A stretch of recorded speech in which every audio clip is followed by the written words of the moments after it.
Hello everyone. तो आज हम ये जो है ये हमारा सेकंड पार्ट है, पार्ट 2 क्लास 6 ज्योग्राफी के चैप्टर 1 एक्सप्लेनेशन का, जो कि हिंदी में है। तो चलिए हमने यहाँ पर छोड़ा था सोलर सिस्टम में, तो हम स्टार्ट करते हैं। तो solar system, the sun, 8 planets, satellites and some other celestial bodies known as asteroids and meteoroids। तो यहाँ पे हमें पहले एक फिगर दी हुई है, तो ये हम डिस्कस कर लेते हैं थोड़ा। तो ये जो है सोलर सिस्टम है, ये एक सोलर सिस्टम है, पूरे सोलर सिस्टम का फिगर। तो यहाँ पे आप देख सकते हैं कि ये पूरा सोलर सिस्टम है। यहाँ पे फर्स्ट ऑफ ऑल तो हमारा सन है, फिर mercury, Venus, Earth, Mars, Jupiter, Saturn, Uranus, और फिर इस साइड में है हमारा नेपच्यून।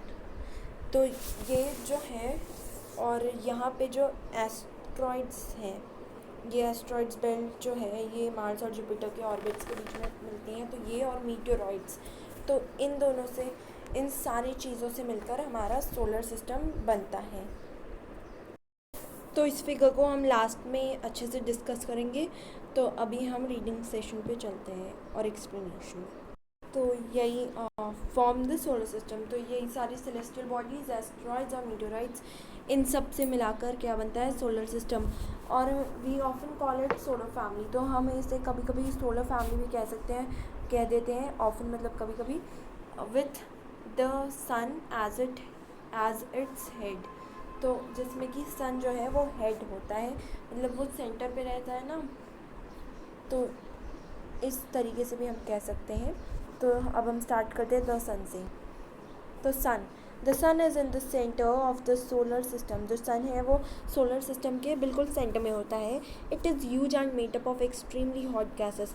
ये जो है वो बहुत बड़ा होता है, ह्यूज मतलब बड़ा, और एक्सट्रीमली मतलब बहुत ज़्यादा गर्म गैसेस से बना होता है। It provides the pulling force that binds the solar system. तो जो कि सन है वो एक पुलिंग फोर्स बनाता है, पुलिंग मतलब खींचने वाला फोर्स, जिससे कि बाइंड्स बना कर रखता है पूरे सोलर सिस्टम को। The sun is the ultimate source of heat and light for the solar system. तो जो सन है वो अल्टीमेट, बहुत ज़्यादा सोर्स है, स्रोत है हीट और लाइट का पूरे सोलर सिस्टम के लिए। But that ट्रेमेंडस heat is not felt so much by us because despite being our nearest star, it is far away from us। तो क्योंकि वो, जैसे हमने अभी देखा कि वो हीट और लाइट का बहुत बड़ा सोर्स है, स्रोत है, लेकिन उसकी जो ट्रिमेंडस, बहुत ज़्यादा हीट है वो हम फील नहीं करते हैं, बहुत ज़्यादा नहीं फील करते, बट थोड़ा बहुत फील करते हैं, लेकिन बहुत ज़्यादा नहीं फील करते हैं। इसके बावजूद, डिस्पाइट मतलब इसके बावजूद कि जो सन है वो हमारा सबसे नियरेस्ट स्टार है, वो सबसे पास वाला स्टार है। अभी हमने पीछे वाले पेज में पढ़ा था, प्रीवियस पेज पे। क्योंकि ऐसा क्यों है फिर, क्योंकि ये हमसे बहुत ज़्यादा दूर है। ये अबाउट 150 मिलियन किलोमीटर दूर है अर्थ से। तो ये था सन के बारे में कुछ। अब हम प्लैनेट्स के बारे में डिस्कस करेंगे। तो the planets, there are 8 planets in our solar system. यहाँ पर 8 तरीके के 8 प्लैनेट्स हैं हमारे सोलर सिस्टम में। In order of their distance from sun they are Mercury, Venus, Earth, Mars, Jupiter, Saturn, Uranus and Neptune. तो अगर हम उन्हें ऑर्डर में लगाएं, इस ऑर्डर में कि वो सन से कितनी दूरी पर है, तो सबसे पहले है मरकरी, फिर वीनस, अर्थ, लाइक दिस। तो यहाँ पे एक ट्रिक भी बताई हुई है कि an easy way to memorise the name of the planets in order of their distance from the sun is. तो एक आसान सा तरीका जिससे आप मेमोराइज कर सकते हैं, याद कर सकते हैं नाम सारे प्लैनेट्स के ऑर्डर में, कि वो कितने दूरी पे हैं सन से, उस ऑर्डर में। तो ये है my very efficient mother just served us nut. तो बस आपको ये ये सेंटेंस लर्न करना है फिर आपको सब याद हो जाएगा। देखिए, तो इसका फर्स्ट वर्ड है M, Mercury, V Venus, E Earth, M Mars, J Jupiter, S Saturn, U Uranus and N Neptune. तो बहुत सिंपल सा वे था, ऐसे आप लर्न कर सकते हैं।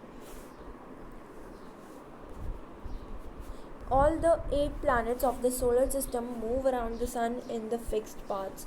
तो जो सारे ये 8 planets हैं ये सन के चारों तरफ घूमते हैं एक फिक्स्ड पाथ पे, जो फिक्स रास्ता है उस पे।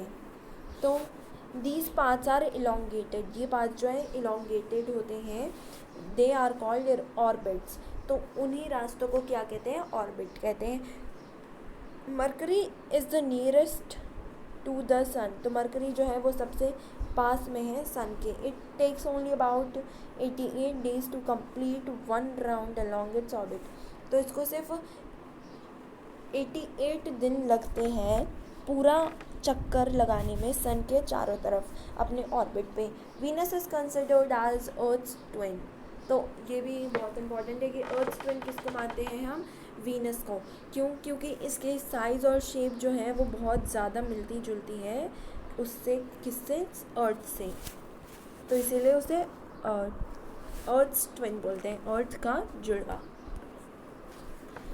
टिल रिसेंटली, मतलब कि अभी ही कुछ सालों पहले, अगस्त 2006 में प्लूटो जो है, तब तक क्या हुआ था कि प्लूटो को भी हम एक प्लैनेट मानते थे, कंसिडर्ड मानना, प्लैनेट मानते थे। हाउएवर, हालांकि in a meeting of the International Astronomical Union, तो इनकी जब मीटिंग हुई थी और decision was taken that Pluto like other celestial bodies discovered in the recent past may be called dwarf planets। तो ये इनकी एक मीटिंग हुई थी जिसमें डिसीजन लिया गया था कि जो प्लूटो है उन्हें अदर सेलेस्टियल बॉडीज़ की तरह, यहाँ पे कुछ दिया गया एग्जांपल, तो उनकी तरह इसे भी हम एक ड्वार्फ प्लैनेट कह सकते हैं, कहते हैं बल्कि। तो अब अर्थ के बारे में पढ़ते हैं। The earth is the third nearest planet to the sun. तो ये तीसरा ऐसा प्लैनेट है जो सन के करीब है, क्योंकि फर्स्ट में है मरकरी, फिर वीनस, फिर अर्थ, तो थर्ड नंबर पे है। इन साइज़, तो साइज़ के हिसाब से जो फिफ्थ लार्जेस्ट प्लैनेट है वो है अर्थ। इट इज़ स्लाइटली, हल्का सा, फ्लैटेंड मतलब फ्लैट जो होता है ऐसे सीधा, तो फ्लैट है, हल्का सा एट द पोल्स। तो जैसे कि ये जो है ये है हमारा अर्थ, तो ये जो इसके पोल्स कहाँ होते हैं? यहाँ पे, ये है नॉर्थ पोल और ये है साउथ पोल। तो ये इस तरह पोल्स पे, यहाँ पोल्स पे थोड़ा सा चपटा हुआ है, फ्लैट है। तो इसी वजह से इसका जो शेप है, that is why its shape is described as geoid. तो इसी के शेप की वजह से इसको ऐसा नाम दिया गया है। तो इसका मतलब क्या होता है कि एक शेप जो कि अर्थ के जैसा हो, तो ये इसके शेप को हम बोलते हैं।